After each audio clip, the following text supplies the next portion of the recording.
तमाम महाराष्ट्रातील माझ्या सर्व विद्यार्थी मित्रांचं आपल्या संदीप आरगडे इन्स्टिट्यूट या यूट्यूब चॅनलवर सहर्ष स्वागत आहे। मित्रांनो, आज आपण अशा व्हिडिओसाठी भेटतोय बूस्टर टेस्ट सिरीज 1.0 ज्या सक्सेसफुल केल्यानंतर म्हणजे ज्या यशानंतर आपण परीक्षा पुढे गेली, एक महिनाभर परीक्षा पुढे गेली, मग परत एकदा काय करायचं, त्या 61 टेस्ट विद्यार्थी मित्रांनी सोडवल्यात।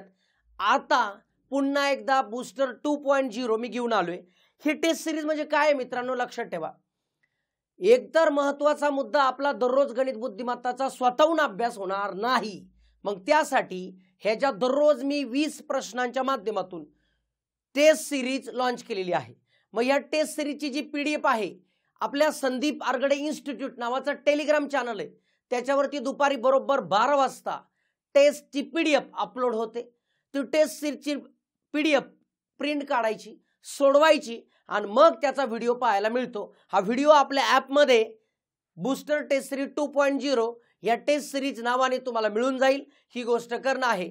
पहिली जी टेस्ट आहे ती आपण यूट्यूबवर यासाठी दाखवली आहे, यासाठी आणली आहे की विद्यार्थी मित्रांनो तुम्ही काय करू शकता, एकदा आजमावू शकता की टेस्ट सिरीजचा प्रोग्राम चालतो कसा। टेस्ट सिरीजचा प्रोग्राम एकदा बघा, तुम्हाला जर योग्य वाटला तर तुम्हाला जॉईन करायची, नाही वाटला तर तुम्ही बिंदास टेस्ट आपल्या टेलिग्रामला अपलोड आहे, बिंदास त्याचं काय करा तुम्ही सोडवायचं। ठीक आहे, लक्षात ठेवा। मेन महत्त्वाचा 25 टेस्टच्या माध्यमातून तुमच्याकडून मी तयारी करून घेणार आहे। 25 गुणिले विचार करा, जरी मागच्या टेस्ट जॉईन नसाल तुम्ही तर 25 गुणिले 20 म्हणजे जवळपास 500 प्रश्न आपल्या डोळ्याखालून जातील। 500 प्रश्न, मी याला असं म्हणेल 500 पॅटर्न, ज्या व्हरायटीचे पॅटर्न तुमच्या डोळ्याखालून जातील, येणाऱ्या परीक्षेला 101% त्याचा फायदा होईल। यासाठी ही टेस्ट सिरीज आहे। मग बघा, पहिला टेस्टचा पेपर तुम्ही पाहिला, हे व्हिडिओ पाहण्याच्या अगोदर सगळ्यांनी पेपर पहिला सोडवला असेल। जे ऑलरेडी याला अटॅच आहे त्यांचा तर काही विषयच नाही, त्यांनी सोडवल्यानंतर एक्सप्लेनेशन पाहताय। पण जे विद्यार्थी मला आता यूट्यूबवर पाहतायत त्या मित्रांनी पहिली ह्याची PDF जी आहे ती आपल्या संदीप आरगडे इन्स्टिट्यूट या टेलिग्राम चॅनलवर आहे, तिथं PDF टाकली दुपारी बरोबर 12 वाजता। ती PDF पाहायची, सोडवायची, सोडवल्यानंतर हा व्हिडिओचं एक्सप्लेनेशन बघा। लक्षात ठेवा, सोडवल्यानंतर व्हिडिओचं एक्सप्लेनेशन पहा। क्लिअर आहे। 3 जानेवारी दुपारी 12 वाजता याची PDF शेअर केलेली आहे, ती पाहायची, ती सोडवायची, प्रिंट काढणं शक्य असेल तर काढायची आणि नंतर ह्या व्हिडिओचं एक्सप्लेनेशन पाहायचं। लक्षात ठेवा। मग बघा, पहिलाच प्रश्न त्या टेस्ट मधला जो आहे तो काय होता बघा, सरासरीचा प्रश्न घेतला होता मी। व्हरायटीचे क्वेश्चन जाऊ द्या डोळ्याखालून, व्हरायटीचे क्वेश्चन जाऊ द्या। जसं की बघा, 5 व्यक्तींचे मासिक उत्पन्न अनुक्रमे 15,000 रुपये, 26,000 रुपये, 16,000 रुपये, 19,000 रुपये, 50,000 रुपये आहेत। त्यांच्यापैकी किती जणांचे उत्पन्न 5 जणांच्या सरासरी उत्पन्नापेक्षा कमी आहे। आता 5 जणांची सरासरी कशी काढतो उत्पन्नाची आपल्याला माहिती आहे, 5 जणांची बेरीज भागिले 5 म्हणजे सिंपल सरासरीचा विचार जर केला तर 5च्या उत्पन्नांची बेरीज करावी लागेल। 15,000 plus 26,000 plus 16,000 plus 16,000 plus 19,000 plus किती 50,000 भागिले किती 5 जणांचं आहे म्हणून। मग हे सगळे हजारामध्ये, त्यामुळे शून्य द्या सोडून। आपल्याला माहिती आहे 3 शून्यांचं 3 शून्य होणारच आहे। 15 आणि 26 झाले 41, 41 आणि 16 झाले 57, 57 आणि 19 झाले 78, 57 किती 76, 76 आणि 50 किती झाले बघा 76 आणि 50 1,26,000 म्हणजे 126। बर, 1,26,000 झाले भागिले 5 करा, 5 ने भागूया आपण, चला 5 एके 5, 5 दुने 10। ठीक आहे, 5 दुने 10 उरले 2, 5 वजा 25 उरला 1, 1 5 दुने 10 म्हणजे 0 0 म्हणजे 25,200 याची आली सरासरी। 25,002च्या खाली कोणाचं उत्पन्न आहे बघा 1, 2 आणि 3 म्हणजे 3 लोकांचं उत्पन्न हे सरासरीपेक्षा कमी आहे, म्हणजे 25,200 पेक्षा कमी आहे अशी लोक 3, ऑप्शन नंबर 3 बरोबर करेक्ट। सरासरीपेक्षा कमी उत्पन्न असणारे 3 जण। ठीक आहे, चला पुढचा प्रश्न होता बघा काळकामचा प्रश्न। काळकामचा प्रश्न होता ए हा 8 दिवसामध्ये कामाचा एक भाग पूर्ण करतो, म्हणजे ए काम किती दिवसात पूर्ण करतोय, 8 दिवसात काम पूर्ण करतोय।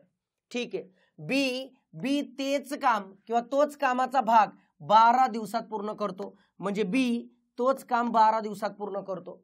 ए आणि बी दोघांनी तोच कामाचा भाग पूर्ण केला तर 200 रुपये असे एकत्रित पैसे त्यांना मिळाले. म्हणजे ए 8 दिवसात पूर्ण करतो, बी 12 दिवसात पूर्ण करतो, दोघांनी एकत्रित काम केलं तर त्यांना 200 रुपये मिळत असतील तर बीचा हिस्सा किती याच्यामध्ये. मित्रांनो आता ह्याच्यामध्ये आपल्याला कळलं पाहिजे कामाला लागणारे दिवस, ह्याला कार्यक्षमता म्हणूया. कार्यक्षमता बघा, म्हणजे कार्यक्षमता ही नेहमी उलटी असते. म्हणजे याची कार्यक्षमता इकडे येईल, याची कार्यक्षमता इकडे येईल. वेग ज्याला आपण म्हणतो, ए जर 8 दिवसात काम करत असेल, बी जर 12 दिवसात काम करत असेल तर हा 12 आणि हा 8 येणार. म्हणजे त्यांचा वेगांचं गुणोत्तर काय, म्हणजे वाटा मी तर असं म्हणेल, वाटा काय येईल तर ए चा वाटा 12, बी चा वाटा 8. उलट मग याचा विचार जर भाग दिला तर 3/2. म्हणजे ए ला जर 3 वाटे असतील तर बी ला 2 वाटे. तुम्हाला कोणाचा हिस्सा विचारलाय, बी चा. कितीपैकी, 5 पैकी. म्हणजेच 200 गुणिले 2 भागिले 5. 5 का आलं कळलं, बी चं विचारले म्हणून. ए चं विचारलं असतं तर काय केलं असतं, 3/5 केलं असतं. हे 5 ने भागलं, 5 चोक 20 शून्य, 40 दुने 80, म्हणजे 80 रुपये हे बी ला मिळणार आणि 120 रुपये ए ला मिळणार. मला बी चा हिस्सा विचारलाय तर 80 रुपये ऑप्शन नंबर 2 बरोबर. म्हणजे कार्यक्षमतेवर, वेगावर किंवा ह्यांच्या वाट्यावरती प्रश्न येऊ शकतो. आता साधे काळकामचे प्रश्न आपले मागे बूस्टर 1.0 वरती कव्हर झालेत, पण तरी सुद्धा या टाईपचे प्रश्न आपले ह्याच्यामध्ये कव्हर होतील हे लक्षात आलं असेल तुम्हाला. बघा पुढचा प्रश्न, एका रांगेमध्ये गीता समोरून 8व्या क्रमांकावर आहे. आता समोरून म्हणलं इकडून, मी समोरून इकडून घेतो. गीता 8व्या क्रमांकावर आहे, ही गीता आहे बघा, गीता. ठीक आहे, ही गीता. आणि व सीता पाठीमागून 17व्या क्रमांकावर आहे. पाठीमागून 17व्या क्रमांकावर सीता आहे बघा, सीता. ठीक आहे, दोघींच्या जागांची आदलाबदल केली. म्हणजे सीता जी आहे ती इथं आली सीता, आणि गीता जी आहे ती इथं आली गीता. ठीक आहे, बरोबर. जागांची आदलाबदल केल्यास सीता पाठीमागून 24व्या क्रमांकावर येते. पाठीमागून 24व्या क्रमांकावर येते. 24व्या क्रमांकावर येते. तर आता गीताचा समोरून क्रमांक सांगा. इथून गीताचा क्रमांक कितवा हा प्रश्न विचारलाय. मित्रांनो असे प्रश्न डायग्राम काढून सोडू शकता तुम्ही. हे 17चं बघा +7 केलं, 17 + 7 24 झालं. मग हे सुद्धा +7 करा म्हणजे 15वा. गीताचा डावीकडून क्रमांक 15वा, ऑप्शन नंबर 4 बरोबर. आता मित्रांनो एक साधी सोपी गोष्ट सांगतो. ही आकृती काढायची सुद्धा गरज लागत नाही. मग काय करता येतं सर, मग आकृती न काढता मी कसं करू शकतो सर. बघा जागांची जेव्हा आदलाबदल होते तशा प्रकारचा प्रश्न बघा मी काय करतोय. एका रांगेमध्ये गीताचा समोरून 8व्या क्रमांकावर आहे. गीता समोरून 8व्या क्रमांकावर आहे. सीता पाठीमागून 17व्या क्रमांकावर आहे. सीता, आता गीता समोरून 8वी, सीता पाठीमागून 17वी. जागांची काय केली, आदलाबदल केल्यानंतर सीताचाच विषय दिलाय. सीता पाठीमागून 24व्या क्रमांकावर जाते. आता क्लिअर आहे मित्रांनो. सीता जी पाठीमागून 17वी होती ती सीता झाली 24वी. सीता 17ची 24वी झाली म्हणजे 7 ने वाढली. मग सीता जर 7 ने वाढत असेल तर गीता सुद्धा 7 ने वाढवा म्हणजेच 15वी. म्हणजेच ऑप्शन नंबर 4. तू कितीने वाढली तेवढ्याने मी वाढणार, या कन्सेप्टने जरी गेले तरी तुमचं उत्तर येऊन जात असतं, लक्षात ठेवा. मग डायग्राम काढा किंवा कसाही काढा, ऑप्शन नंबर 4 बरोबर. बघा पुढचा प्रश्न कंपॅरिझन कोडिंगचा प्रश्न घेतो. आता कोणाचा वेग कोणापेक्षा जास्त. ए हा बी पेक्षा कमी वेगाने धावतो वेगात दिलाय बघा. आता याच्यामध्ये थोडासा ट्विस्ट होता. ट्विस्ट काय सांगतो, ए हा बी पेक्षा कमी वेगाने धावतो. आता वेग कमी जास्त, ए हा कमी वेगाने धावतो बी पेक्षा, हा बी. बर पुढे बघा, बी हा सी च्या वेगा एवढ्या वेगाने धावत आहे. बी हा सी च्या वेगा एवढे धावत आहे. बी हा सी च्या एवढा, म्हणजे दोघं सेम, परंतु डी पेक्षा जास्त वेगाने नाही. म्हणजे डी जास्त असणार, क्लिअर गोष्ट होते. बी हा सी एवढ्या वेगाने धावतो पण डी पेक्षा जास्त नाही, म्हणजे डी त्याच्यापेक्षा मोठा असणार. तर खालीलपैकी योग्य नसलेले, इथं ट्रॅप होता माझा बघा, योग्य नसलेले म्हणजे चूक सांगा. योग्य नसलेले म्हणजे अयोग्य, चुकीचं शोधायचं होतं. बघा ए पेक्षा सी हा वेगाने कमी नसेल. बघा इथं ट्रॅप, कमी नसेल म्हटलंय. ए पेक्षा सी चा वेग कमी नसेल. ए पेक्षा सी चा वेग कमी नसेल, बरोबर आहे. नसेलच ना, नाहीच ना. ए पेक्षा सी चा वेग जास्त म्हणजे कमी नसेल, बरोबर आहे. आपल्या बरोबर शोधायचंय का नाही, चूक. ए पेक्षा डी चा वेग जास्त नसेल. ए पेक्षा डी चा वेग जास्त नसेल, चूक, जास्तचे, म्हणजेच ऑप्शन नंबर 2 बरोबर. बघा पुढचं, बी पेक्षा डी चा वेग जास्त असेल, बी पेक्षा डी चा वेग जास्त असेल, बरोबर. आपल्या बरोबर शोधायचंय का चूक शोधायचंय, मिळाले ऑप्शन नंबर 2 बरोबर.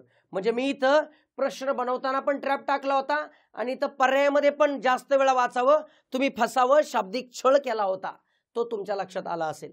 आयोगाला आता स्मार्ट अधिकारी पाहिजे, स्मार्ट अधिकारी पाहिजे. हा शाब्दिक जो काही खेळ केलेला असतो हे कळणारे विद्यार्थी पाहिजे, हे लक्षात आलं असेल. ऑप्शन 2 बरोबर. बघा पुढचा गुणोत्तर प्रमाण वयवारी मधला प्रश्न होता. निशा दिशा यांच्या आजच्या वयांची, आजचे जरी नसेल तरी आजचं असतं ते, वयांचं दिले म्हटल्यानंतर वयांचे गुणोत्तर अनुक्रमे 6:5 या प्रमाणात आहे. 9 वर्षानंतर त्यांच्या वयांचे गुणोत्तर 9:8 होईल.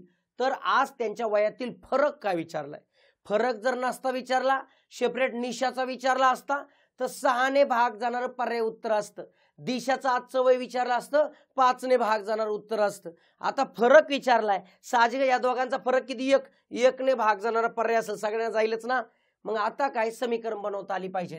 मग निशा, एक आहे निशा आणि दुसरे आहे दिशा.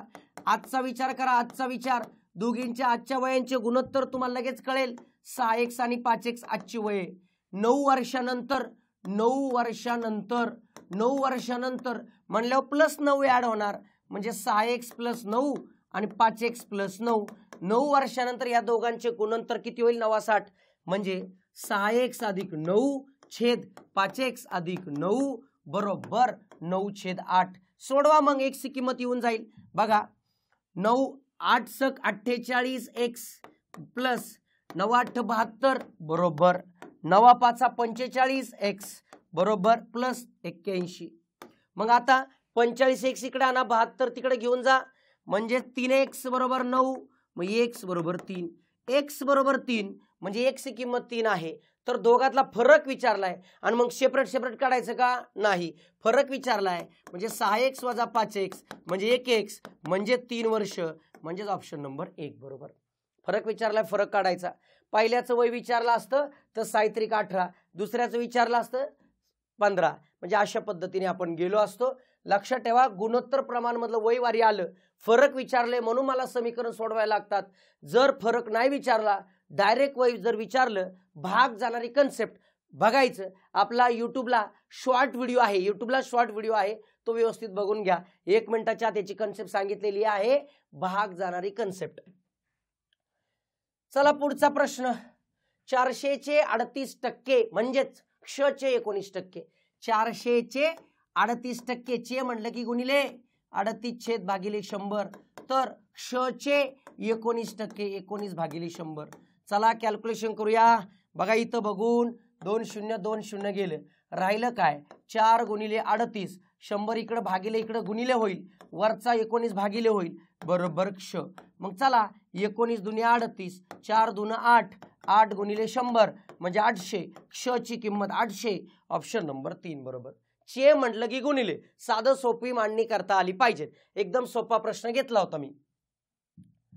बघा पुढचा प्रश्न, दिशाज्ञान चाचणी. एक माणूस पूर्वेकडे 1 किलोमीटर चालत गेला, पूर्वेकडे 1 किलोमीटर चालत गेला, 1 किलोमीटर पूर्वेकडे, ही पूर्व दिशा आहे. त्यानंतर तो दक्षिणेकडे वळून 5 किलोमीटर चालत गेला, दक्षिणेकडे म्हणजे इकडे 5 किलोमीटर चालत गेला बरोबर. त्यानंतर तो पूर्वेकडे 2 किलोमीटर, इकडे पूर्वेकडे 2 किलोमीटर गेला. बघा 2 किलोमीटर गेला, ठीक आहे, 2 किलोमीटर गेला. त्यानंतर तो उत्तरेकडे 9 म्हणजे हे 5 च्या वरती 4, हे आलं 9 टोटल. तर तो सुरुवातीच्या ठिकाणापासून किती अंतर दूर आहे, किती किलोमीटर. सुरुवातीचं ठिकाण हे, याच्यापासून हे अंतर काढायचे बघा मित्रांनो. मग तुम्हाला हे माहिती आहे की हे काय होईल, हे 2 आहे, हे 2 होईल. आता हे 5 आहे, मग हे 5 होईल. मग हा भाग जो आहे तो किती येईल, 4, आणि हा पूर्ण भाग किती येईल, 3. म्हणजेच पायथागोरस थेरमनुसार इथं काटकोन त्रिकोण येतो. कर्णाचा वर्ग बरोबर पहिल्या बाजूचा वर्ग अधिक दुसऱ्या बाजूचा वर्ग. पहिली बाजू वर्ग म्हणजे 4चा वर्ग अधिक 3चा वर्ग, 4चा वर्ग 16, 3चा वर्ग 9 म्हणजे 25. 25 कितीचा वर्ग, 5चा वर्ग. म्हणजेच हा जो आहे ते अंतर 5 किलोमीटर, ऑप्शन नंबर 3 बरोबर. करेक्ट. चला पुढचा प्रश्न घेऊया आता.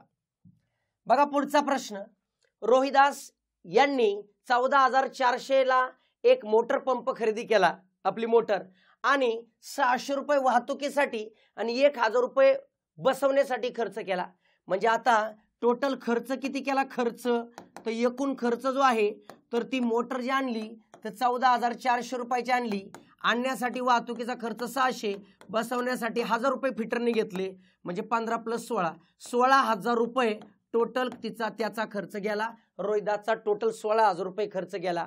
पुढे काय सांगितलं बघा, शेजारच्या व्यक्तीला 15% जास्त एकूण रक्कम सांगायची असेल तर त्यांनी तोच मोटर पंप किती रुपयाला विकत आणला सांगावे लागेल. म्हणजे ही जी रक्कम आहे त्याच्यापेक्षा 15% जास्त, 15% जास्त म्हणजेच मित्रांनो 16,000 गुणिले जास्त म्हणलं की एक्स्ट्रा 115/100 करा. हा आकडा त्याला सांगावा लागेल शेजारच्याला. नेहमी सांगतो की नाही, आपल्याला किती मार्क पडले त्यापेक्षा जास्त मार्क सांगणे पुढच्याला. Same concept. जास्त 0 0 गेला, 0 0 गेला, मग 16 हा 0 एकक स्थानी येणारच आहे. आता 16 ने गुणा म्हणजे 115 गुणिले 16, ह्याला 16चा पाडा यावा लागतो. 16 × 85, हातचा आला किती? 8. 16 × 1 = 16 × 8 = 24, हातचा आला 2. 16 × 1 = 16 × 2 = 18, म्हणजे 18,400 हे उत्तर येऊन जाईल. म्हणजे त्याने किंमत किती सांगायची शेजारच्याला? 18,400. ऑप्शन नंबर 2 बरोबर. मित्रांनो, हे पाडे पाठ असावे लागतात. सिंपलच्या वाक्यात मी नेहमी बोलत राहतो की आयुष्य सुंदर आहे फक्त गणित आलं पाहिजे, आणि गणित सुंदर आहे फक्त पाडे आले पाहिजेत. लक्षात ठेवा. चला पुढे बघा, अक्षर मालिकेचा प्रश्न. अक्षर मालिका पूर्ण करायला सांगितली. मग अक्षर मालिकेचा कोणताही प्रश्न असू द्या, ABCD अशाच पद्धतीने लिहायची. ABCD EFG HIJKLM NOPQR STUVWXYZ. बघा मित्रांनो काय येईल आता. एफ नेहमी पुढचं ज्यावेळेस पद सांगतात तेव्हा नेहमी पहिलं जायचं. एफ पासून जे मधले 3 सोडले, जे पासून N मधले 3 सोडले, N पासून R मधले 3 सोडले, R पासून 3 सोडा म्हणजेच V येणार. V ने स्टार्ट होणार. ऑप्शन 2 गेला, ऑप्शन 3 गेला. आता मध्ये प्रत्येकाच्या ए आहे त्यामुळे ये येणारच सगळ्यांचे ये, विषय तो नाही. आता पुढे येतो फक्त शेवटचा बघा. G पासून E 1 सोडून मागे, E पासून C 1 सोडून मागे, C पासून A 1 सोडून मागे, मग याच्या सोडून मागे म्हणजे काय येईल? Y, म्हणजेच ऑप्शन नंबर 4 बरोबर. करेक्ट. VAY. लक्षात ठेवा, अक्षर मालिकेचा कोणताही प्रश्न असू द्या अशा पद्धतीनेच मांडणी करायची. लक्षात ठेवा, लवकर उत्तर येऊन जातं. बघा पुढचा प्रश्न. 5 आंबे व 4 संत्री यांची किंमत किती दिली माहित नाही, पण पुढे दिली 3 आंबे व 7 संत्री यांच्या इतकी आहे. मग आंब्याची किंमत काय? आंबा किंमत X, आणि काय आहे पुढचं? संत्राची किंमत मी म्हणतो Y. मग पहिलं लगेच कळेल आपल्याला. 5 आंबे म्हणजे 5X प्लस 4 संत्रा म्हणजे 4Y, यांची किंमत इक्वल टू 3 आंबे 3X आणि 7 संत्री म्हणजे 7Y अशी आहे इक्वल. म्हणजे तुम्हाला आता X एका बाजूला Y एका बाजूला घेऊया, 3 इकडे घेऊन या, म्हणजेच काय होईल बघा. 5X - 3X बरोबर 7Y - 4Y. मग यांची वजाबाकी केली 2X बरोबर 3Y. मग 2 तिकडे घ्या, 3 इकडे आणा किंवा Y इकडे आणा. X/Y बरोबर 3/2. मग मित्रांनो लगेच कळलं की X ची किंमत 3, Y ची किंमत 2. मग काय सांगितलंय? एका आंब्याची किंमत किती? X ची 3, आणि एका संत्र्याची किंमत किती आहे माहित नाही, पण यांचे प्रमाण 3:2 असणार. ऑप्शन नंबर 3 बरोबर. 3:2. बघा मित्रांनो, ही जी टेस्ट सिरीज आहे तुम्हाला, ही आपल्या संदीप आरगडे इन्स्टिट्यूट नावाचा जो काय ॲप आहे त्या ॲपवरती तुम्हाला बूस्टर टेस्ट सिरीज 2.0 ही जॉईन करायची आहे. ही या रिलेटेड काही माहिती असू द्या, 1.0 काय 2.0 काय आहे, ही सगळी माहिती तुम्हाला या नंबरवरती कॉन्टॅक्ट करा, सगळी माहिती मिळेल. या टेस्ट सिरीजचे पेपर पण तिथं अपलोड असतात ॲपमध्ये, विथ ह्या सगळ्या 25 टेस्टचं जे नियोजन आहे आपलं, येणाऱ्या 25 दिवसामध्ये दररोज एक टेस्ट, असं 25 टेस्ट तुम्हाला इथं मिळून जातील. त्याचं एक्सप्लेनेशन सगळ्या ॲपमध्ये मिळून जाईल. दररोज डेली टेस्ट टाकतो. इथं याची फी 199 रुपये आहे. ज्यांनी ऑलरेडी अगोदर बूस्टर टेस्ट सिरीज 1 लावली होती त्यांनी ह्याला स्पेशल डिस्काउंट त्यांना आहे, ते टेलिग्रामला मी टाकलाय, त्यांना 110 रुपयामध्येच आहे. तर त्यांनी 2025 हा कुपन कोड वापरायचा आहे. 2025 तुम्हाला त्याची फी 110 रुपयेच होऊन जाईल आणि बाकीच्यांनी 199 भरायची आहे. ज्यांना फी नाही, शक्यच नाही मित्रांनो, माझं 110 रुपये पण नाहीये आणि मी 199 रुपये पण भरू शकत नाही, अशा विद्यार्थी मित्रांनी सुद्धा प्रॅक्टिस करा. फक्त टेलिग्रामला दररोजचा 12 वाजता पेपर टाकला जातो, त्याचं तुम्ही सोडवायचं. त्याचं डाऊट जे आहे ते मग मित्राला विचारावं लागेल. तुम्हाला लक्षात ठेवा, कोणत्याही पद्धतीने करा, फक्त एकच गोष्ट क्लिअर आहे, पेपर दररोज सोडवा. 20-20 प्रश्न जेव्हा तुम्ही दररोज सोडवाल, प्रॅक्टिस होऊन जाईल. मग कशाही पद्धतीने करा. बघा पुढचा प्रश्न, राहुल, अरुण, सुमित एक व्यवसाय सुरू केला. 3 जण आहेत. राहुलने अर्धा रुपये गुंतवले, अरुणने 103 गुंतवले. उर्वरित भांडवलाची सुमितने गुंतवणूक केली. उर्वरित, आता तुम्हाला लगेच कळतं की हा जो पहिला आहे राहुल आहे, पुढचा जो आहे अरुण आहे आणि पुढे जो आहे तो कोण आहे, सुमित आहे. आता मित्रांनो उर्वरित हे काय प्रकार आहे बघा, भांडवल दिले. राहुलचे भांडवलाचं गुणोत्तर 1/2, याचं 1/3. आता ह्याचं काय, तो महत्वाचा मुद्दा. याचं कसं, मग टोटल तुम्हाला हे माहित पाहिजे की बाबा हे अर्ध आहे, मग या दोघांची बेरीज अर्धी होईल. म्हणजेच 1/2 - 1/3 करा. अर्ध्यामधून हे वजा केलं तर हे येतं, वजाबाकी केल्यावर काय बघा, 3 - 2/6 म्हणजे 1/6. म्हणजे इथं 1/6 येणार. मग या तिघांचं गुणोत्तर दिले भांडवलाचं. मग आता काय करतात, हे अपूर्णांकामध्ये दिले. सोपी गोष्ट, ह्या तिघांचा जो छेद असतो ह्याच्या लसावीने गुणायचं. मग मित्रांनो ह्या लसावी बघा, 3, 2 आणि 6, यांचा लसावी 6 येतो. 6ने गुणा प्रत्येकाला, गुणलं 6ने. 6 म्हणजे इथं आला 3, 3 दुने 6 म्हणजे इथं आला 2, 6 एके 6 मग 1. म्हणजे त्यांच्या कशाचं, नफ्याचं गुणोत्तर जे राहील 3:2:1. 3:2:1. 3 राहुल, अरुण 2, सुमित 1. 3:2:1. ऑप्शन नंबर 2 बरोबर. कळतंय? अशा पद्धतीने करायचं. बघा मित्रांनो पुढचा अतिशय सोपा प्रश्न, पदवी आयोगाचा फेवरेट आहे, त्यामुळे एकदम बेसिक क्वेश्चन टाकला होता. जिथे भागिले तिथे प्लस घे, जिथे मायनस आहे तिथे गुणिले घे, जिथे प्लस आहे तिथे वजा घे, गुणिले जागी वजा घे, प्लस आहे तिथे भागिले घे, अशा पद्धतीने. मग दिले बघा 16, भागाकारात जागी +8, गुणिले जागी काय, गुणिले जागी काय आलं, गुणिले जागी -6, मायनसच्या जागी काय आलं, मायनस जागी गुणिले 2 आणि प्लसच्या जागी आलं भागिले 4. मग मित्रांनो बॉडमसनुसार आपण पहिल्यांदा काय करतो तर भागाकार करतो, पण या भागाकार होणं शक्य नाही कारण छोटा आकडा आहे. मग गुणाकार तुम्ही करू शकता हा बिंदास. 16 + 8 हे किती, -12 भागिले 4. आता 4ने भागा, चला 4ने भागल्यानंतर 4 त्रिक 12 म्हणजे 16 + 8 - 3. 16 आणि 8 24, 24 - 3 म्हणजे 21. उत्तर आलं 21. ऑप्शन नंबर 1 बरोबर. करेक्ट. बघा मित्रांनो पुढचा प्रश्न, एक कार 100 किलोमीटर प्रति तास वेगाने जात आहे. कसं स्पीड आहे कारचं, 100 किलोमीटर प्रति तास. एका तासाला 100 किलोमीटर. प्रत्येक 150 किलोमीटरच्या अंतरावर 10 मिनिटं थांबते. म्हणजे कार 100 किलोमीटर एका तासात जाते, परंतु 150 किलोमीटर अंतर झालं 10 मिनिटं कार थांबणार. 1000 किलोमीटर अंतर पार करण्याकरिता तिला किती वेळ लागेल. आता एक गोष्ट कळले, 1000 किलोमीटर, एक 150चा टप्पा समजून घ्या.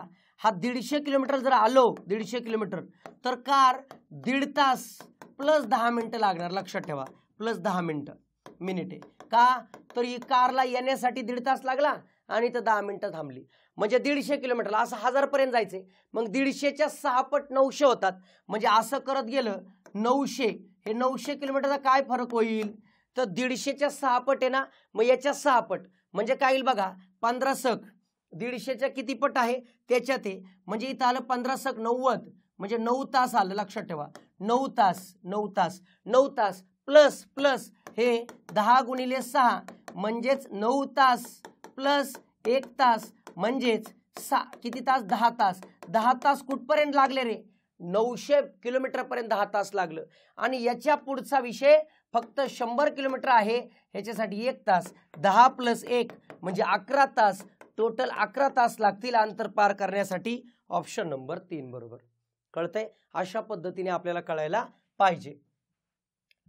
बघा पुढचा प्रश्न, एका दुकानदाराने ₹15 आणि ₹16 प्रति किलो किमतीच्या 2 प्रकारच्या डाळी किती गुणोत्तरात मिश्रित कराव्या जेणेकरून मिश्रणाची किंमत 16.50 होईल. लक्षात ठेवा, पहिली किंमत आहे 15, दुसरी आहे 20. यांचं मिश्रण जे आहे मीन आहे ते मध्ये घ्यायचं 16.50. यांची वजाबाकी इकडं, यांची वजाबाकी इकडं. ही वजाबाकी करत असताना मित्रांनो ह्या दोघांची वजाबाकी इकडं 3.5, या दोघांची वजाबाकी 1.5. मग हेच फक्त गुणोत्तर आहे दोघांचं 3.5 भागिले 1.5. मग मित्रांनो पॉईंट गेला 350 भागिले 150 0 0. 5 7 35 5 3 15 म्हणजे 7 3 उत्तर आलं. 3 7 9. यांची वजाबाकी जरी इकडे असलं तरी याची किंमत लक्षात ठेवायचं, याची किंमत आहे. म्हणजे हा पहिला आकडा हेच पहिला आलं पाहिजे 7 3 ऑप्शन नंबर 4. ज्यांनी 3 7 लिहिलं ते ट्रॅपमध्ये फसले, त्यांना ही गोष्ट माहीत नाही हे लक्षात आलं. म्हणजे ऑप्शन नंबर किती आहे 4. बघा मित्रांनो पुढचा प्रश्न. एका शेतकऱ्याने दर साल दर शेकडा 15% सरळ व्याजदराने 36,000 रुपये उधार घेतले, म्हणजे कर्ज घेतलं. चौथ्या वर्षाच्या शेवटी त्यांनी 40,000 रुपये व एक गाय देऊन त्याने खाते बंद केले, म्हणजे सगळं व्याज फेडलं. तर गायची किंमत किती असेल? आपल्याला टोटल अमाऊंट काढणं गरजेचं आहे. आपल्याला सरळ व्याज आहे, मग I = PNR/100 हे आपलं सूत्र. मग पहिलं इंटरेस्ट किती ते बघूया.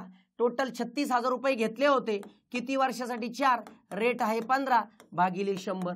चला किती इंटरेस्ट झाला बघूया आपण. 0 0 गेला, 0 0 गेला. 360 गुणिले 60 15 चौक 60. मग यांचा विचार केला 36 गुणिले 6 216 त्याच्यावरती 0. म्हणजे इंटरेस्ट किती आला बघा 21,600. म्हणजे अमाऊंट किती आली? अमाऊंट रास बरोबर P + I म्हणजे मुद्दल प्लस व्याज असतं. म्हणजे 36,000 प्लस 21,600 हे जर विचार केला तर किती येते पहा. तर 600 येतेच बरोबर. 600 21 किती आलं बघा 21 36 57,600. मग याचं टोटल एवढी अमाऊंट द्यायची आहे त्याला. त्यांनी काय दिलं एका शेतकऱ्याने? तर किती दिली? 40,000 दिली. 40,000 याच्यातून वजा करा म्हणजे आलं 17,600. त्याला एवढी अमाऊंट द्यावी लागणार, पण त्याच्या बदल्यात त्यांनी गाय दिलेली आहे म्हणून गायची किंमत किती आली? 17,600. ऑप्शन नंबर 4 बरोबर करेक्ट. असा हा प्रश्न होता, थोडा तुमच्या लक्षात आला असेल. बघा पुढचा प्रश्न. आयताची लांबी L सेंटीमीटर आहे आणि आयताची रुंदी लांबीच्या निम्मे आहे. मग लांबी आयताची मित्रांनो आपल्याला क्लिअर दिली आहे L. रुंदी काय दिली आहे बघा, रुंदी निम्मी L/2. मग आयताचं क्षेत्रफळ काढायला सांगितले. एकदम इझी प्रश्न. आयताचे क्षेत्रफळ फॉर्म्युला अख्ख्या महाराष्ट्राला माहिती आहे. आयताचे क्षेत्रफळ एरिया ऑफ रेक्टँगल लांबी गुणिले रुंदी, लांबी गुणिले रुंदी. मग लांबी काय बाबा L/2, रुंदी काय आहे बरोबर की नाही? L/2 लिहिलं तरी चालतं. L × L/2 जात नाही. मग Lचा वर्ग L वर्ग भागिले 2 ह्यालाच 1/2 L वर्ग असे पण म्हणतात. म्हणजेच ऑप्शन नंबर 3 बरोबर करेक्ट. 2 ला 2 घालू नका बरं का, गणित तज्ञ होताल. पुढचा प्रश्न बघा. 1 जानेवारी 2007 रोजी सोमवार होता, तर 12 मार्च 2008 रोजी. आता पहिला मुद्दा माझं तत्व काय आहे? वर्ष सेम पाहिजे. इथं वर्ष 1 जानेवारी 2007 आहे, इथं 12 मार्च 2008 आहे. मग मला कळतं 1 जानेवारी 2007 ला जर सोमवार असेल तर 1 जानेवारीच घेतोय हा. 1 जानेवारी 2008 ला मंगळवार असणार, हे क्लिअर आहे. सो लीप वर्ष आहे. लीप वर्षाचा काही फरक पडत नाही. का नाही फरक पडत? तर ही जी तारीख आहे ही 29 फेब्रुवारीच्या अगोदर आहे, त्यामुळे फरक पडत नाही. आता 2008 या वर्षाला आलो, 1 जानेवारी पर्यंत आलो, मंगळवार मिळाला. आता मला जायचंय 12 मार्चला, पुढे जायचंय. 1 जानेवारी तारखेची वार दिलाय, 1 तारीख पकडू नका. म्हणजे जानेवारी मध्ये राहिलेले 30 दिवस. बर, फेब्रुवारी हा लीप वर्षाचा आहे म्हणून 1 कोड घ्यावा लागेल. मार्च महिना कुठपर्यंत जायचंय? 12 मार्च. करा बेरीज. 31 × 12 43, 43 भागिले 7 करा. 1 बाकी 1 दिवस पुढे जा, मंगळवारच्या 1 दिवस पुढे म्हणजेच बुधवार. ऑप्शन नंबर 2 बरोबर. अशा पद्धतीने कॅलेंडरचे प्रश्न, सगळ्या व्हरायटीचे प्रश्न आपल्या सगळ्या टेस्ट सिरीजमध्ये होत असतात. मागचाही अनुभव आहे, येणाऱ्या अजून 24 टेस्ट आहे, ह्यामध्ये सगळ्या व्हरायटीचे क्वेश्चन मी घेत असतो. प्रॅक्टिस करत राहा. PDF सोडवा, प्रिंट काढून सोडवा, पण 25 दिवस लागोपाठ 25 रविवार असू कोणताही असू लागोपाठ आहे. तुम्हाला तुमची सवय लावायची आणि ती गोष्ट करायची, लक्षात ठेवायचं. बघा पुढचा प्रश्न. आता इथं थोडासा तुम्हाला कन्फ्युजन झाला असेल. 72 तासांमध्ये एका घड्याळाच्या तास काट्याचे किती वेळा पूर्ण भ्रमण, परिभ्रमण म्हणजे पुढच्या भोवती फिरणे, म्हणजे पूर्ण राऊंड मारून येणे. स्वतः भोवती फिरणे काय म्हणतात? परिवलन. परिभ्रमण, भ्रमण म्हणजे पूर्ण राऊंड मारून येणे. मला सांगा घड्याळ आपलं किती तासाचे? 12. एकदा राऊंड 12 तास म्हणलं की 1, 24 तास 2, 12 त्रिक 36 3, 12 चौक 48, 12 पंचे 60, 12 सक 72, टोटल राऊंड 6, टोटल परिभ्रमण 6. ऑप्शन नंबर 1 बरोबर. ठीक आहे. चलो पुढचा प्रश्न बघा. 5 अंकी सोप्यात सोपे छोटे नंतर ठेवले होते बघा. 5 अंकी मोठ्यात मोठी समसंख्या. 5 अंकी म्हणल्यावर 9 9 9, सम म्हटले म्हणून शेवटी 8 घेतला. 4 अंकी लहानात लहान विषम 1 0 0 1 विषम, यांची काय करायची? वजाबाकी. 7 9 9 8 9 आणि यांच्या अंकांची बेरीज करायची बघा. 9 अधिक 8 अधिक 9 अधिक 9 अधिक 7. मग चला बेरीज करूया. 9 8 17, 17 9 26, 26 आणि 9 किती? 26 आणि 9 35, 35 आणि 7 42, म्हणजे अंकांची बेरीज 42. ऑप्शन नंबर 3 बरोबर. एकदम इझी क्वेश्चन. बघा पुढचा प्रश्न ट्रॅप होता. ट्रॅप कोणता होता? संख्यांच्या मांडणीवरून अनुक्रमे पी आणि क्यू ची किंमत काढा. मित्रांनो विचारताना पी क्यू विचारले, पण देताना पहिला क्यू आणि नंतर पी दिलाय.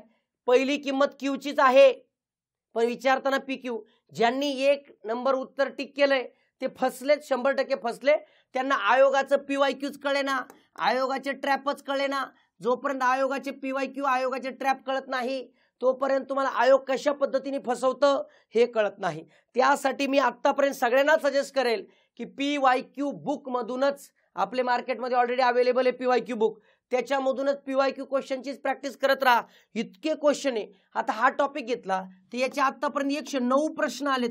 अरे एवढं सोडत तोपर्यंत तुम्हाला परफेक्ट व्हाल ना तुम्ही. एवढे प्रश्न एका जागी मिळले, ते पण आयोगाचे, तुम्हाला आयोगाची टोटल दिशा मिळून जाईल. त्यामुळे आयोगाचे पॅटर्न सोडवणं गरजेचं असतंय, लक्षात ठेवा. मग पहिल्या ट्रॅपमध्ये 8 11 हे उत्तर ज्यांनी लिहिलं ते फसलेत. लक्षात ठेवा, ते बारकाईने वाचत नाही, ही लक्षात ठेवायची गोष्ट. बरं, याचं लॉजिक काय होतं? ते ऑपोजिटची बेरीज सारखी बघा. 9 आणि 3 12, 8 आणि 4 12. ठीक आहे. बघा 26 आणि 27 किती होतात? 53 आणि 53. बेरीज 53 होते अशी लक्षात आलं, म्हणजे सारखी येते. 13 आणि 3 16, मग 8 आणि 8 16, म्हणजे क्यू बरोबर 16 8 येतंय, हे कन्फर्म झालं. क्यू बरोबर 8 म्हणून इथं टिक करायचं का? नाही. क्यू 2 नंबरला आलं पाहिजे. ओके. इथं बेरीज करा 28 आणि इथं बेरीज करा 11, म्हणजे यांची बेरीज 11, म्हणजे पी ची किंमत आली 11, म्हणजे पी 11 क्यू 8, म्हणजे 11 8, म्हणजे ऑप्शन नंबर 4 बरोबर. ज्यांनी 8 11 केले ते फसलेत, ही गोष्ट लक्षात आली असेल तुमच्या. जे विद्यार्थी मित्र मला पाहतायत त्यांना गणित बुद्धिमत्ताची भीती वाटते, 1 वर्ष 1 महिना वाढून मिळालाय मित्रांनो. मग जर भीती वाटत असेल, तुम्हाला फास्टमध्ये रिव्हिजन पाहिजे असेल, तर आपली ऑफलाईन पुण्यामध्ये फास्ट ट्रॅक बॅच 5 दिवसाची जस्ट चालू झाली आहे. 100% फायदा घेऊ शकता. ऑफलाईन या, ऑनलाईन सुद्धा तुम्ही जे आहेत लाईव्ह स्वरूपात पाहता येईल. आपल्या संदीप आरगडे इन्स्टिट्यूट टेलिग्राम चॅनलवरती फास्ट ट्रॅक बॅच आहे.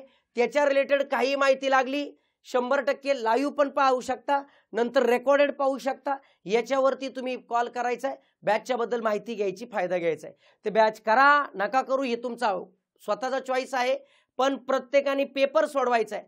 पेपर सोडवायचा आहे म्हणजे सोडवायचा आहे. 25 दिवस लागोपाठ प्रॅक्टिस करा. तुम्हाला 2 तारखेला स्वतःहून जाणवेल की पेपर जणू काय आपल्या मागच्याच पेपरमधला आला की काय, असं 100% तुम्हाला कळणार आहे.